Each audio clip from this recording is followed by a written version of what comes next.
வணக்கம். கலைமணியின் வெள்ளிமொழி 1.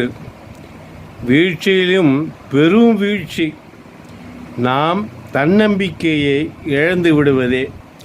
எனவே தன்னம்பிக்கை இழக்காமல் பார்த்து கொள்வோம், அப்பொழுதுதான் உயர முடியும். இதை கவனத்தில் வைத்துக் கொள்ளுங்கள். அடுத்து, சிறிதளவு ஊக்கம் ஒரு பெரிய சாதனையின் துவக்கம். அதை கவனத்தில் வைத்துக்கொண்டு துவக்கத்தை சந்தோஷமாக துவங்குங்கள். சேமிப்பு இல்லாவிட்டால் உழைப்பு பயனற்றது. இதை கவனத்தில் வைத்துக்கொண்டு இன்றைய சேமிப்பு நாளைய வாழ்வின் சுகம். ஆகையால் சேமித்து பழகுவோம், எதிர்காலத்தில் சிறப்பாக வாழ்வோம். நன்றி, வணக்கம். கலைமணி.